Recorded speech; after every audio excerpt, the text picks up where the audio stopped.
The best music and information. Selamat sore. Aku balik lagi. Baik, terima kasih David. Kita langsung aja mulai program kita spesial dialog duduk bareng parlemen untuk sore hari ini ya. Oke, baik pendengar Kardopa, selamat sore. Kita bertemu lagi tentunya di program spesial dialog duduk bareng parlemen untuk edisi tanggal 7 Desember 2022. Kita langsung live dari ruang praksi Nusantara DPRD Sumatera Utara.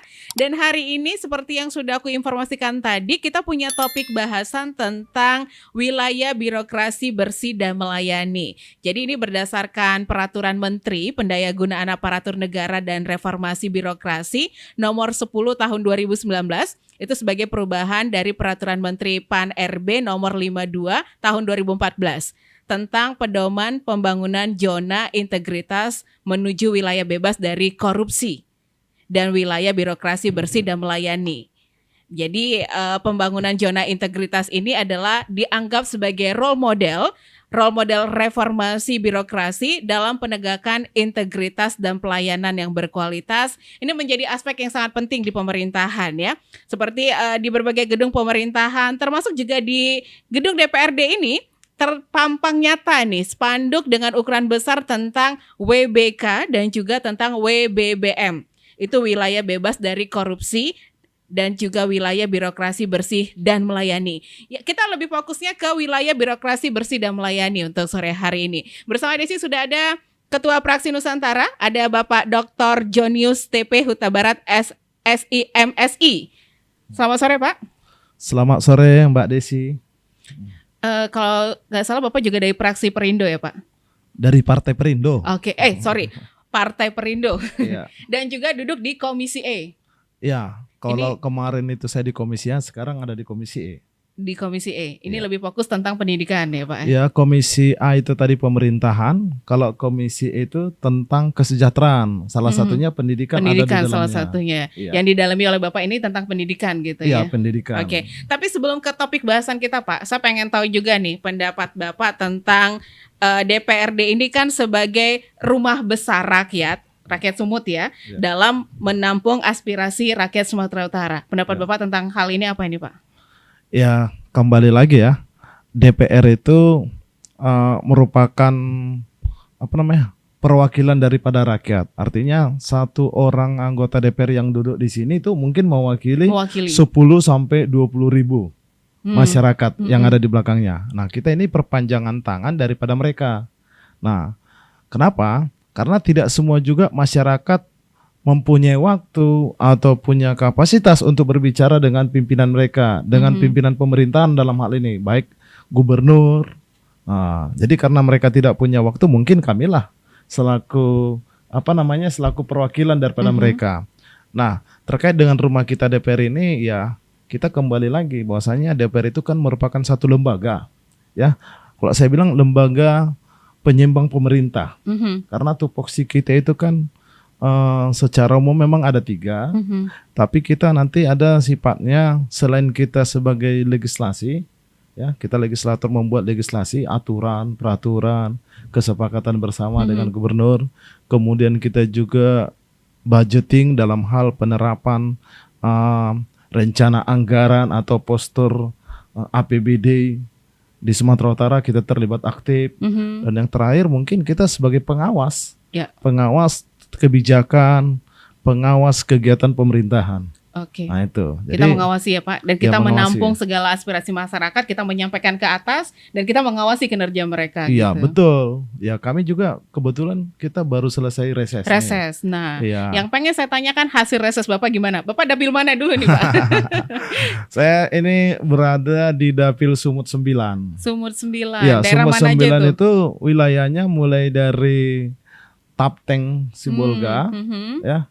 Tapteng, Sibolga, Tapanuli Utara, kemudian Toba, Tobasa, Toba Samosir. Dulu namanya Tobasa, sekarang Toba, kemudian Samosir dan Humbahas. Oke, Humbahas. Ya, kita mewakili daerah sana.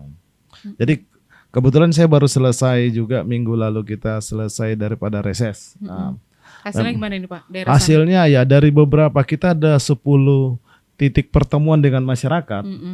Nah, rata-rata masyarakat itu mungkin pertama baru kali ini mendapat kunjungan dari DPR provinsi itu.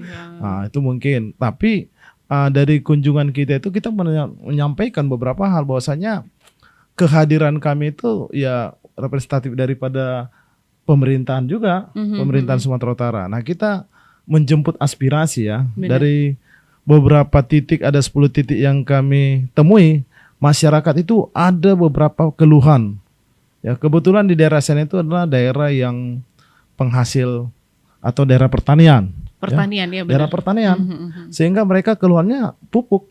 Ya. Susahnya pupuk bersubsidi. Nah, itu yang pertama. Yang kedua, mereka meminta BPJS, karena mereka kan rentan sakit. Yang tua itu minta BPJS. Mereka kadang dengan tingkat kehidupan mereka, pendapatan per kapita yang masih kecil, sehingga untuk BPJS mandiri mereka sulit. Nah, mereka sangat mengharapkan kehadiran pemerintah, memberikan rasa aman.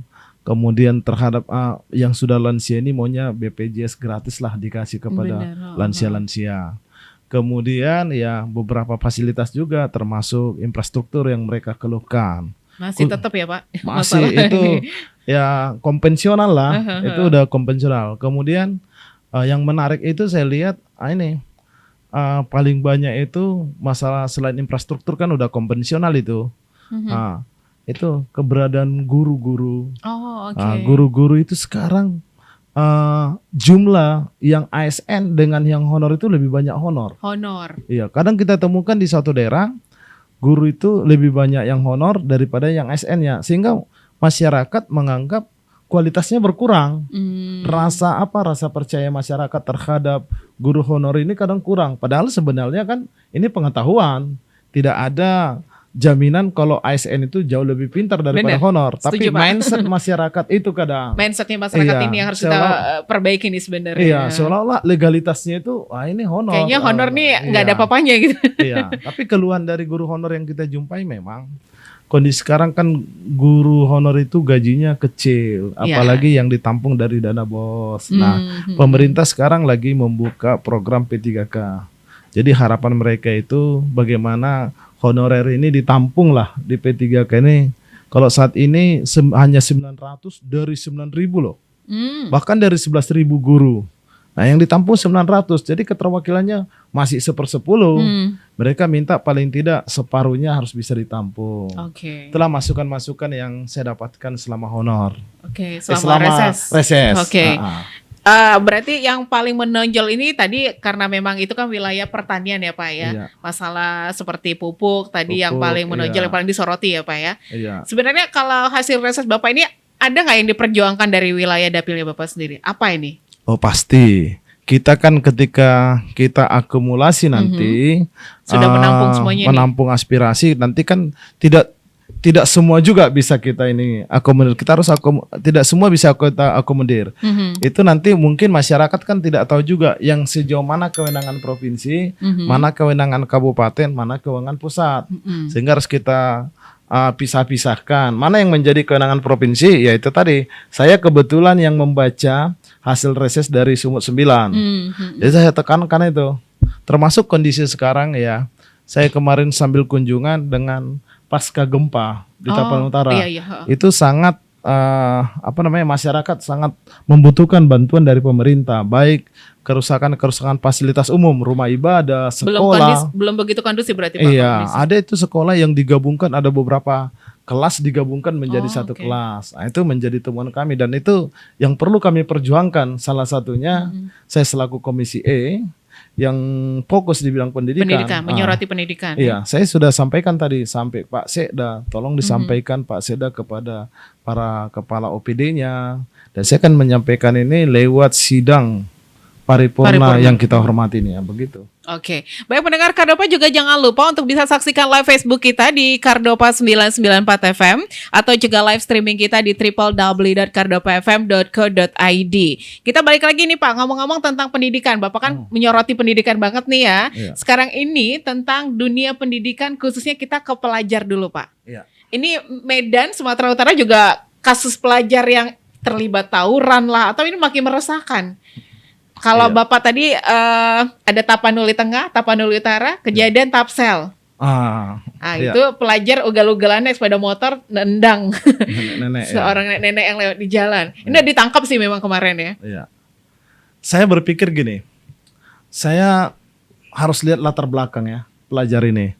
Nah, pengaruh ini dunia pendidikan ini sekarang semakin dipengaruhi dengan kemajuan teknologi juga. Yes. Iya. Kemudian kemajuan teknologi ini dapat berdampak positif, dapat berdampak negatif. Orang sekarang untuk mencari konten aja berani loh menabrakkan dirinya ke tembok Demi konten. demi konten. Ini kan apa yang terjadi pada saat ini di kalangan anak muda. Mungkin itu mampu mempengaruhi juga. Biar terkenal, Iya ya, benar Pak. biar terkenal aja mereka membuat konten-konten yang aneh-aneh. Bisa terjun, bisa menabrakkan diri ke mobil. Itu mungkin kita latar belakangnya seperti itu.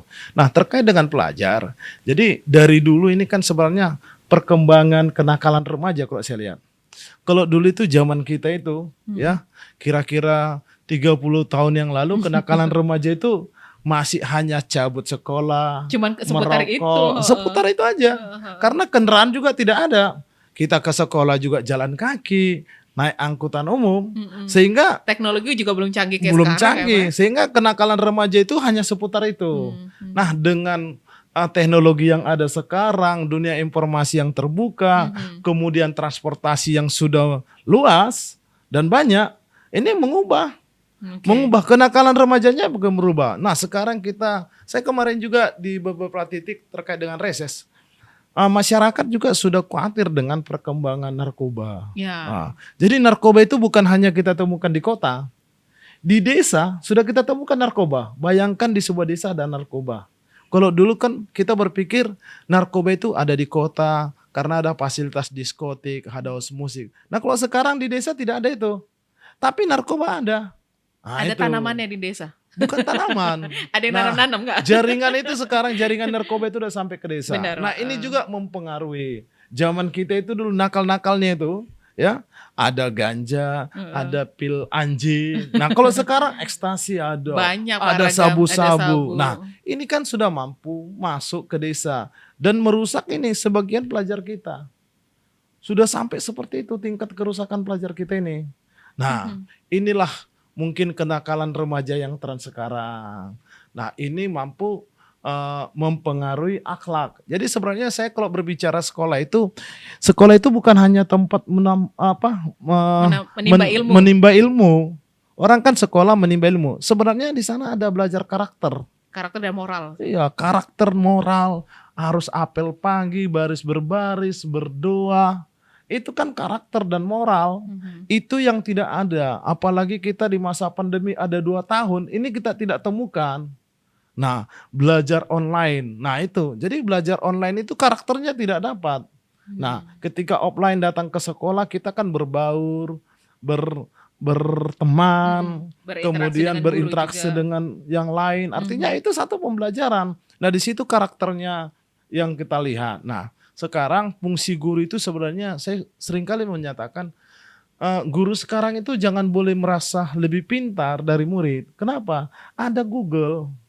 Jangan-jangan murid itu nanti mencoba-coba mentas gurunya. Iya, bisa jadi, Pak. Betul nggak pintar guruku ini? Nah, ketika Google ditanya duluan bertanya gurunya salah, rasa percaya mungkin gurunya tidak percaya kepada guru lagi.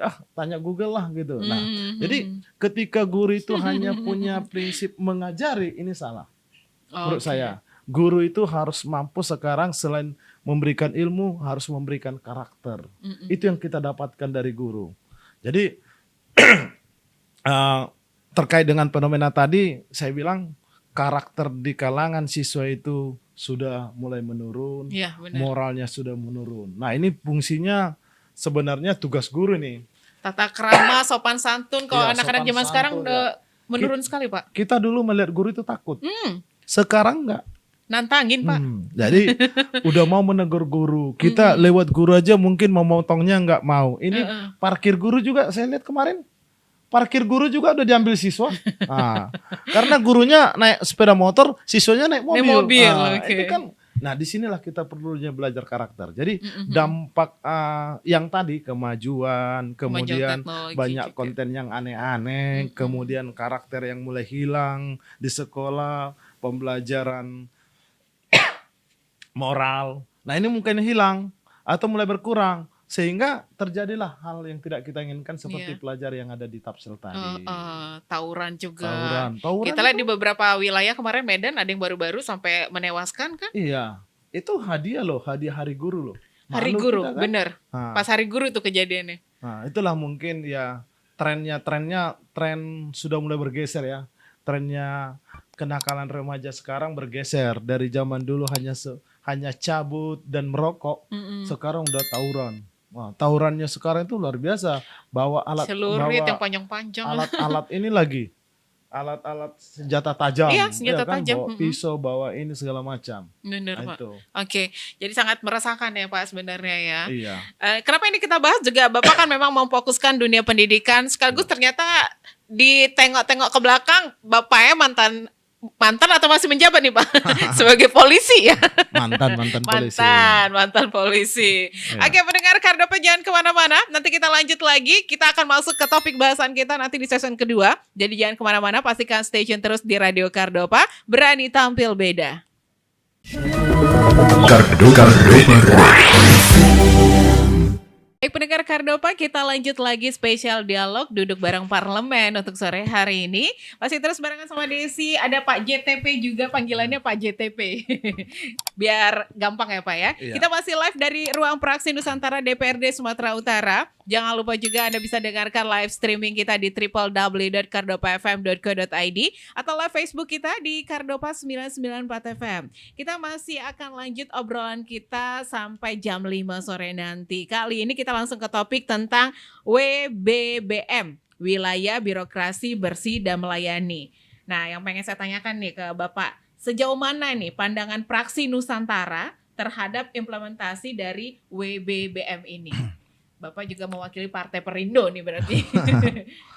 Jadi Mbak Desi, kalau kita berbicara WBBM, kita harus lihat historisnya dulu. Okay. Nah, sejak kapan ada itu?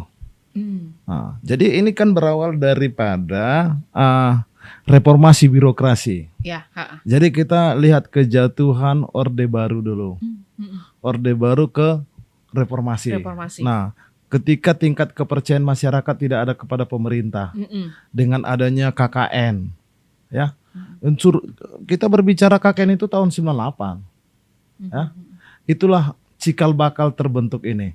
Nah, jadi kita melihat adanya masyarakat, tingkat kepercayaan masyarakat terhadap pemerintah udah berkurang.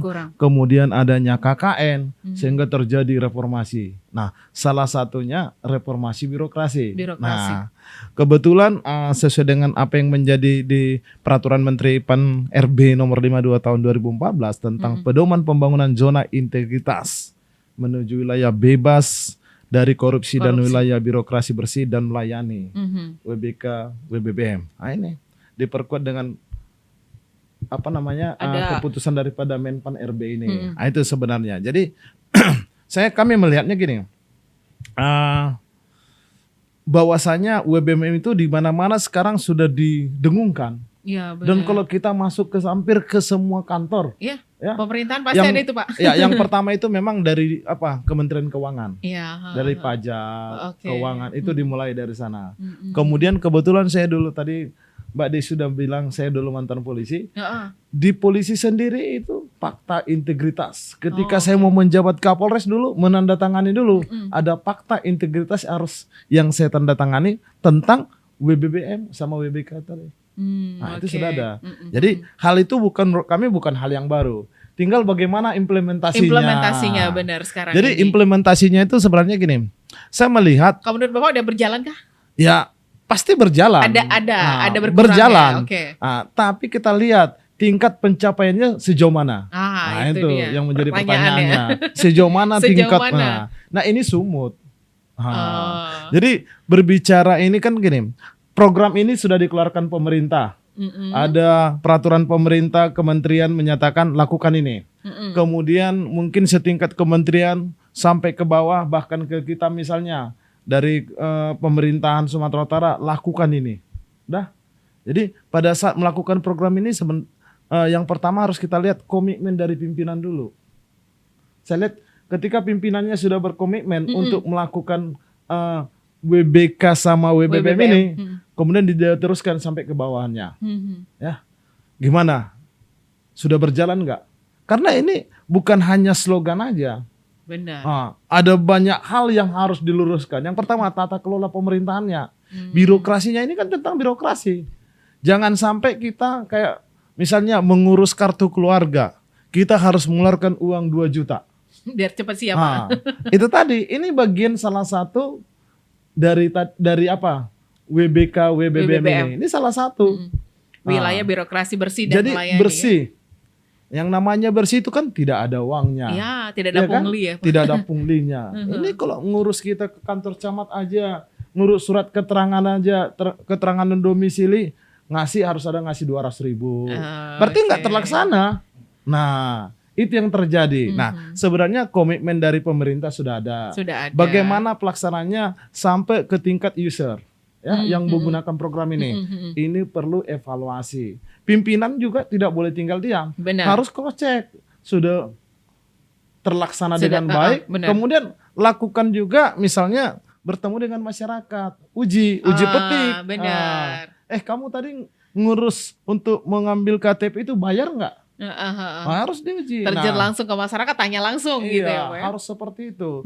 Kalau berbicara komitmen, mungkin saya yakin semua pimpinan sudah punya komitmen. Karena sudah ada fakta integritas untuk melakukan ini. Gitu pandangan saya, Mbak. Berarti ini harus kita lihat dari atas dulu seperti Bapak bilang. Atas ini juga harus menjadi contoh yang baik, yang benar, supaya bawahannya bisa niru. Iya, supaya niru. Kalau misalnya atasannya ternyata dia mau juga, dia minta setoran juga. Yang di bawah kan nggak mungkin melakukan hal itu. Dari mana dia setorannya? Nah itu. Jadi ini yang pertama ya komitmen dari pimpinan. Makanya istilah ikan itu busuknya dari kepala duluan, nggak pernah dari ekor. Kan ada kiasan-kiasan seperti itu. Itulah kiasan tadi ya. Dari kepala dulu baru ke bawah. Ketika pimpinannya sudah komitmen akan melakukan kebijakan ini tentang reformasi birokrasi ini dengan fakta integritas, lakukan WBK, ciptakan WBBM, ya sudah. Mudah-mudahan diawasi akan terlaksana. Akan terlaksana dengan baik ya. Tapi banyak masalah di lapangan terjadinya begini, Pak. Dari atas sudah benar. Nah, di bawah yang ngulah nih sebenarnya. Nah, itu tadi.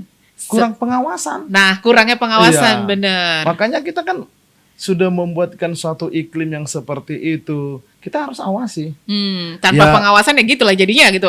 Anggota ini kan tidak pegawai yang di bawah ini kan tidak semuanya juga punya pemikiran yang sama dengan pimpinannya. Benar. Ketika pimpinannya sudah melaksanakan, lain orang lain isi kepala ya, Pak. Iya, makanya perlu diawasi juga pelaksanaannya. Seperti ada dari atas nih, dari pemerintah pusat nih, ada dana bantuan untuk COVID, dana BOS, dana ini, dana itu. Yang di bawah dikurangi lagi, Pak. Seharusnya kayak kemarin tuh kejadian 600.000 atau 900.000 ada bantuan ya.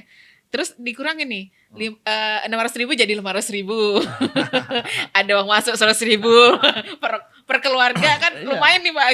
Saya dengar juga itu. Ada kan, Pak, kasusnya. Disinilah perlu pengawasan. Ya, termasuk salah satu fungsi kami juga, fungsi anggota DPR mengawasi kebijakan pemerintah. Jadi kalau ngomongin tentang WBBM ini, apa sebenarnya hal yang menjadi sorotan dari Praksi Nusantara ini, Pak? Ya, kalau sorotan kami kan ini berbicara WBBM ini kan banyak ini. Kita mulai dari tata kelola pemerintahannya. Kemudian SDM-nya. Ya, SDM-nya itu harus dilatih. Karena ini terkait dengan pelayanan yang prima. Dulu saya pernah mendengarkan itu slogan pelayanan yang prima. Nah, yang berikutnya yang saya soroti adalah sistem.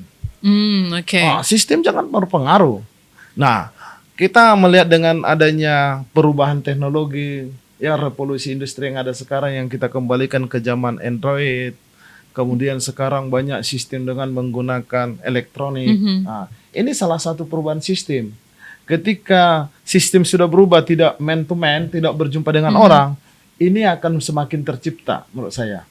Kenapa? Karena tidak ada kepentingan. Benar. Nah, karena kepentingan akan dihilangkan dengan sistem. Antri, budaya antri itu kan sangat susah. Nah, untuk Indonesia budaya antri masih susah. Pak. Tapi ketika harus berhadapan dengan sistem dan nomor elektronik, kan nggak bisa. Kan memang sekarang eranya digital, Pak. Nah, justru itu. Kita dengan seperti Pak bilang sistem tadi, ini malah lebih terkontrol ya, Pak ya? Ya, mungkin dengan digitalisasi ini, yang dirubah dari sistem konvensional, nah ini akan mampu mencipta proses pelaksanaan daripada WBBM ini akan jauh lebih bagus. Benar. Jadi yang pertama kita buatkan dulu tata kelolanya, yang kedua SDM-nya kita benahi. SDM ini kan harus punya mindset dia bahwasanya kami sedang melakukan ini, kami sedang berusaha melakukan WBBM. Proses penilaiannya itu seperti ini, harus ada pelayanan prima. Kemudian sistemnya juga ini. Jadi sistem juga harus mendukung. Kalau sistemnya tidak mendukung, nggak bisa. Nah, itu. Harus online terus ya Pak. Iya. Online. Memang sekarang sistemnya online, kita mau mengurus, mau buat paspor juga kan udah bisa dengan online, ya kan ya. Mau mendaftar seperti Pak bilang tadi BPJS juga sudah bisa online gitu. Jadi lebih praktis sih sebenarnya Pak ya. Kita mengurangi hal-hal yang tadi Pak. Ada uang selip di bawah, kurang-kurang nih. Selip, terus orang yang kita kenal, jalur pintu belakang, ini akan hilang dengan sistem. Benar. Apalagi kita dengan digitalisasi. Tapi menurut Bapak ada nggak kendala yang dihadapi untuk menerapkan WBBM ini Pak? Oh pasti. Kita berbicara tentang Sumatera Utara. Pasti. Yang pertama mindset. Mindset orang Medan, orang Sumatera Utara itu beda. Ya, semua kan ini ketua. Ketua itu kiasan bahwasanya ini sesuatu yang ditinggikan. Akhirnya butuh sesuatu yang prosesnya cepat dan dihargai. Nah, hal-hal yang seperti ini yang menjadi tantangannya. Kenapa? Ini pengen cepat, pengen dilayani, pengen ini. Padahal kalau seperti itu kembali lagi manual, kembali lagi konvensional. Benar. Akan kita hilangkan yang tadi. Bahkan menghilangkan sistem. Nah itu. Jadi itulah tantangan yang paling besar. Mindset kita. Sudah siapkah kita untuk masuk di dunia WBBM ini, WBK ini? Apalagi kita orang Sumatera Utara, ada ekornya. Saya Huta Barat. Nanti yang ngomong saya itu, saya Huta Barat Pak katanya. Nah, naluri saya, darah saya, rasa persaudaraan saya dengan Huta Barat kan timbul ini. Lebih diutamakan ya. Akhirnya apa? Intervensi kan? Tolonglah duluan kan itu, udah jauh-jauh itu. Itulah menjadi tantangan. Yang satu marganya kita gitu. Itulah tantangannya. Itu tantangan. Seperti tentang ini mungkin familiar banget Pak. Bapak bilang tadi ini sumut. Saya udah mau masuk ke situ. Semua urusan mesti uang tunai. Ini gimana cara kita menghilangkan ini gini Pak? Sumut ini Bung. Ini semua kan urusan mesti uang tunai gitu. Pameo ini kan sudah dari dulu. Semua urusan uang tunai. Dan di beberapa institusi juga. Kami kemarin ya kita jalan-jalan kunjungan ke Jawa Barat. Kunjungan ke Jawa Timur. Kan kita belajar nih. Pemerintah juga pengawasannya kita belajar kepada daerah-daerah yang jauh lebih berhasil dari kita. Ya baik itu terkait dengan sistem, dengan program tadi, WBBM tadi, itu tadi karakter, ya. Dan ini karakter ini yang sudah tertanam semua urusan tunai. Nah, ini juga sampai sekarang tertanam karakter ini terhadap pimpinan juga. Coba di kementerian itu penempatannya sumut, penempatannya Padang, udah bingung dia tuh. Waduh, kok nggak ke Sumut ya? Kenapa harus ke Padang? Gitu. Kenapa? Karena Pameo tadi. Ya. Kalau di Padang dia dapat ucapan terima kasih paling tinggi nasi Padang. Sekian dan terima kasih gitu. Iya. Kalau di sini ada ini Pak, amplop. Ibu, Mbak Desi yang bilang ya. Tapi ya itu. Sering ngeliat gitu Pak. Iya. Saya bener, juga kan? merasakan. Bahwa itulah dunia sumut. Nah makanya mudah-mudahan ini salut saya dengan apa yang dibuat oleh pemerintahan Sumatera Utara ini, Pak Edi Rahmayadi zaman era Mas dengan Pak Ijek itu sumut bermartabat. Iya, sumut bermartabat. Jadi ada pameo-pameo itu kan sekarang ini Medan Bung. Itu coba lebih ke arah positif atau negatif? Orang mikirnya negatif, Pak. Anak Medan ini gitu ya kan. Kesan-kesan itu pameo itu kan berdampak. Dan kesannya itu, jangan kok ganggu anak Medan nih. Itu membuat kita, tipikal kita itu dibandingkan daerah-daerah lain itu beda. Ketika kita kumpul se Indonesia, saya pernah mengalami utusan Sumatera Utara. Ya, begitu saya dari Medan ya, iya.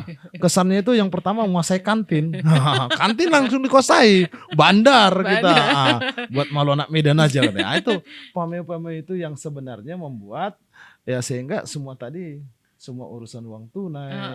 Jadi ini karakter dan lingkungan kita itu. Coba kita negeri 1000 ketua. Ini juga. Jumpa sedikit ketua. Banyak kali ketua di sini. Itulah karakter yang ada. Jadi karakter itulah yang mempengaruhi sehingga tetap nanti pameo sumut. Semua urusan tunai itu tetap dia nggak mau turun tingkat. Dia tetap aja di ranking satunya. Dan itu menjadi mungkin ya beban moral kita ini. Siapa yang mau jadi pimpinan di Sumatera Utara itu menjadi beban moral. Mampu nggak dia merubah itu? Mampu dia tidak merubah. Iya. Kurasa nggak mampu nih. Nah itu dia. Nah harapan kita harus mampu. Kita harus mampu. Kita harus jangan pesimis, kita harus optimis gitu. Iya optimis lah. Jadi harus bisa menjadi agen perubahan. Iya kan? Harus membawa perubahan. Iya, perubahan yang lebih baik lah. Nah, ini kalau untuk penerapannya sendiri gimana, Pak? Masalah WBBM ini untuk penerapan di kabupaten ya, masuk ke pelosok lah, Pak, terutama juga ke kota kita di Sumatera Utara. Nah, sama menurut seperti Bapak penerapannya? Sama seperti yang saya bilang di awal, bahwasanya slogan ini di mana-mana sudah muncul. Ya, ada bannernya mau masuk kita. Ada spanduk besar gitu. Ya, Anda memasuki wilayah WBBM. Ya kan? Bebas korupsi. Iya. Jadi begitu kita masuk udah ada Anda memasuki wilayah WBK. Dan sekarang juga ada ini penilaian yang dilakukan oleh BPK terkait dengan keuangan. Itu kan semua cara pemerintah untuk merubah sebenarnya birokrasi pemerintah ini. Bagaimana reformasi birokrasi yang terjadi. Ya kan? Itulah langkah-langkah yang dilakukan pemerintah. Nah, cuman ya di kabupaten kota itu udah menjadi slogan, tapi gini. Saya kemarin ke Bandung, Jawa Barat. Di sana itu pelayanan. Ini kan terkait dengan pelayanan ya. Benar. Pelayanan yang bersih. Ya kan? Bebas dari korupsi. Tapi kita lihat Sumatera Utara ini, kalau tidak salah baru hanya Tebing Tinggi yang mempunyai mall pelayanan. Coba. Daerah lain belum ada. Ini salah satu indikator loh. Saya dengar itu Humbang baru mendapat. Jadi para pimpinan daerah itu mempunyai komitmen membuat mall pelayanan. Pelayanan terpadu. Pelayanan satu pintu. Satu pintu benar. Iya. Jadi semua satu pintu terpadu. Enggak kemana-mana dia Pak ya. Iya. Di satu tempat aja gitu ya. Itu yang kita lihat. Nah yang kedua, itu kan dalam sistem. Kemudian kita juga ruang pelayanannya. Itu kan gambaran, itu muka kita. Kalau ruang pelayanannya juga tidak bagus, kotor, kayak kita masuk ke dalam ruangan kumuh, itu kan susah. Jakarta itu kemarin kami masuk, mall pelayanannya itu ya betul-betul mall. Jadi kenapa Mbak Desi suka ke mall nggak? Suka. Kenapa? Melihat yang cantik-cantik, yang bagus-bagus terpajang di sana. Kan gitu kan? Tinggal uang aja, punya nggak kan gitu. Nah sama dengan ini. Ketika itu mall pelayanan, yang kita lihat tempatnya duduknya enak, ada AC-nya. Kemudian mungkin sambil duduk kita bisa melihat informasi, ada slide dalam TV ya, dalam layar ada slide tentang informasi perkembangan kota. Itu kan luar biasa. Di Bandung juga ada itu Pak? Ada. Nah sebenarnya itu yang kita harapkan. Jadi kalau di Sumatera Utara di Medan belum ya Pak? Sumatera Utara ini ya pada umumnya masih hanya slogan di banner. Di banner dipapangkan. kemudian ada atau mungkin di foto. jalan-jalan nanti. Iya, masih hanya sebatas itu. Mudah-mudahan ke depan ya. Kedepannya kita berharap bisa seperti daerah lain ya Pak ya. Iya, dengan adanya mall pelayanan yang terpadu tadi, mudah-mudahan mampu menerapkan WBBM ini jauh lebih yang baik. Nah, tugas DPR ini kan mengawasi Pak, DPRD kan mengawasi kinerja pemerintah. Nah, menurut Bapak Pemprov, instansi dinas biro mana yang sudah menerapkan WBBM ini Pak? Nah, kalau biro mana yang menerapkan hampir semua Hampir menerapkan. semua sudah menerapkan. Cuman, tapi kan ada cumannya nih, masih koma ini. Siapa yang berhasil menerapkan ini dengan baik? Kan gitu. Sama seperti tadi, kalau slogan sama playernya sudah ada. Banyak Pak. Banyak. Nah, kita lihat pelayanan prima itu yang dibutuhkan masyarakat. Contohnya kita kan mewakili Pemprov nih. Pemprov yang terjun langsung untuk pelayanan itu kan nggak gitu banyak. Sedikit. Contohnya pendidikan. Boleh pelayanan karena ada guru sampai kesehatan. Langsung. Kesehatan yang paling utama. Nah, Ibu bisa masuk ke rumah sakit Haji Medan. Bagaimana pelayanannya? Kan bisa dilihat di sana. Ibu bisa mengurus surat ya ke dinas sosial. Atau ibu bisa mengurus perizinan. Terpadu itu, SOS itu bagaimana di sana? Ya seperti itu. Jadi kalau saya bilang kami selaku DPR, saya pernah menyamar. Saya tidak mau menyebutkan si anggota DPR. Hanya untuk mencari seperti apa pelayanan mereka. Itu pernah saya lakukan. Apa yang Bapak temukan? Ternyata ya itu tadi sumut tadi. Nah tapi ketika kita buat saya dari DPR, kenapa Bapak nggak bilang katanya? Itu. Masih seperti itu ya Pak. Masih seperti itu. Memang masih kurang kita bilang penerapannya ya Pak untuk wilayah Sumut khususnya Medan lah ya. Iya, ya tapi kita kalau saya berbicara Medan juga ya pasti ada perubahan lah zamannya Pak. Nah, gimana menurut Bapak ini. Medan sekarang ini Pak? Ya pasti ada perubahan. Kenapa? Karena semua siapapun dia pimpinannya pasti berusaha yang lebih terbaik. Baik. Ya. Dan pemerintahan ini saya percaya ke depan akan lebih baik dengan sistem. Ketika pimpinan di atas itu membuatkan suatu sistem, baik itu melalui keputusan kebijakan pemerintah dengan peraturan, dengan aturan atau undang-undang segala macam, maka itu akan dilaksanakan. Dan semua itu misalnya presiden mau berakhir, dia kan memutuskan supaya lebih baik nantinya. Nah, ini makanya pemerintahan Pak Edi Bang Ijek juga mau berakhir. Iya, mereka mau berakhir. Nah, mereka akan meninggalkan peraturan-peraturan yang akan jauh lebih baik. Nah, kita berharapnya seperti itu. Ya, dan masyarakat berharapnya seperti itu sih. Iya, sama dengan Medan. Kita berharap juga dengan zamannya Pak Bobi ini jauh akan lebih baik ke depan. Ini ada peraturan baru lagi dari Pak Bobi per 1 Desember, semua berobat cuman bawa KTP aja udah bisa. Iya. Walaupun nggak punya BPJS. Nah, iya. Itu artinya ada kebijakan beliau. Iya. Kebijakan beliau yang luar biasa. Kalau saya selaku masyarakat mungkin saya senang. Tapi saya selaku anggota DPR juga melihat, wah luar biasa kebijakannya itu. Tapi perlu juga, berarti anggaran atau uang kota Medan itu udah banyak. Nah, itu aja mampu dia mengcover semua masyarakat yang sakit. Saya kan KTP saya warga Medan. Nah, kenapa hanya bermodalkan KTP? Karena sekarang kan zaman terintegrasi. Ya. Begitu nomor induk KTP dan nomor induk KK sama nomor induk penduduk ya KTP. KTP ya. Ya. Nomor KTP ya? kita NIK. Nomor induk kependudukan kali ya. Artinya begitu ada pasti terintegrasi dengan kemana-mana itu Pak, semua nanti udah bisa ngecek. Karena kan sistem balik lagi. Artinya jangan heran hanya dengan KTP, soalnya karena dia sudah terintegrasi dengan BPJS. Makanya begitu diklik ini nomor KTP-nya pasti BPJS-nya nomornya muncul. Tinggal masih bayar, belum masuk BPJS atau tertunggak atau lagi bagus. Kan tinggal itu persoalan. Kalau belum bayar, ya pemerintahan Kota Medan mampu membayarnya. Tertunggak 1 tahun. Pemerintah Kota Medan mempunyai anggaran untuk bisa membayar ini. Kan begitu. Oh belum masuk sama sekali. Oke, kita kasih gratis. Nah, seperti itu. Jadi salah satu kebijakan Pak Bobi itu lumayan bagus. Cukup bagus sih Pak ya. Iya. Oke. Pak, waktu kita udah mau habis nih Pak. Nggak kerasa Pak ya.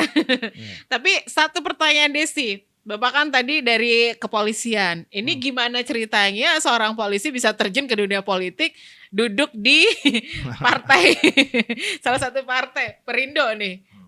Kita ngambil sisi positifnya ya. Oke. Polri itu pelayan masyarakat. Mhm. Ya. Aparat pemerintah, pelayan masyarakat di bidang hukum.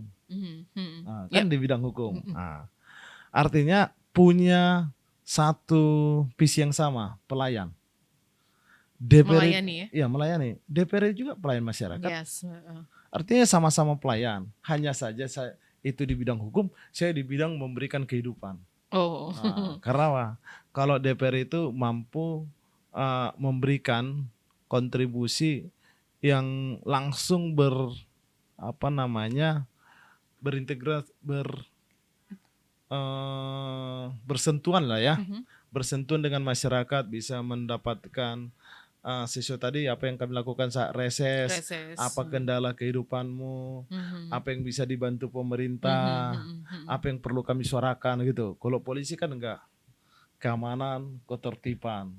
Nah itu tugas pokoknya. Sehingga kita lebih ke arah bagaimana menertibkan masyarakat. Kalau sekarang saya enggak, bagaimana saya menciptakan masyarakat supaya makmur, sejahtera. Oke. Tujuannya beda nih ya. Beda tujuan, tapi sama-sama melayani. Sama-sama melayani. Oke. Ini Pak, ke depannya kira-kira apa yang akan dilakukan Praksi Nusantara dalam membumikan WBBM ini?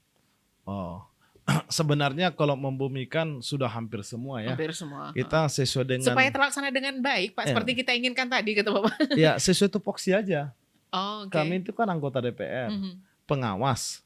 Nah, kami akan mencoba menghubungi para OPD-OPD itu bagaimana penerapan mereka terhadap WBBM, ya kan? Kemudian kami mungkin mencoba mengurus sesuatu, sehingga pada saat kami mengurus itu di situ ketahuan terlaksana dengan baik, Kak. Nah, atau mungkin tidak, kami juga bisa melakukan uji petik dengan masyarakat, diskusi dengan masyarakat, kita tanya bagaimana pelayanannya, sudah prima enggak? Masih harus pakai uang dalam amplop enggak? Masih ada kutip pungli-pungli enggak? Mau buat KTP bayar segini cepat siap. Nah, artinya langkah-langkah itu yang akan dilakukan seorang anggota DPR. Ya baik secara khusus kami yang ada di Praksi Nusantara akan melakukan tugas pokok kami selaku pengawas pemerintahan. Itu yang akan terjun ke masyarakat mencari ya apakah ini terlaksana baik dengan atau tidak. Tapi secara umum kami melihat bahwasanya tadi niat sudah ada. Kenapa kami bilang niat sudah ada? Karena sudah terpampang player, slogan-slogan, banner-banner itu sudah terpampang. Artinya kan sudah ada niat, tinggal pelaksanaannya. Istilahnya jangan cuma jadi pajangan, jadi pampangan aja, tapi harus dilaksanakan. Nah, ini sangat menarik Mbak sebenarnya. Ketika kedua belah pihak aja, yang sana tidak mau menerima dan yang sini yang sana tidak mau menerima, yang sini tidak mau memberi. Kan gitu. Yeah. Kalau yang saya tidak mau memberi, walaupun di sana mau menerima, apa yang mau dia terima? Nah itu. Nah, yang sana tidak mau menerima, walaupun kita saya mau memberi, tidak mau menerima, tidak akan terjadi. Jadi kembali ke masing-masing itu aja. Oke.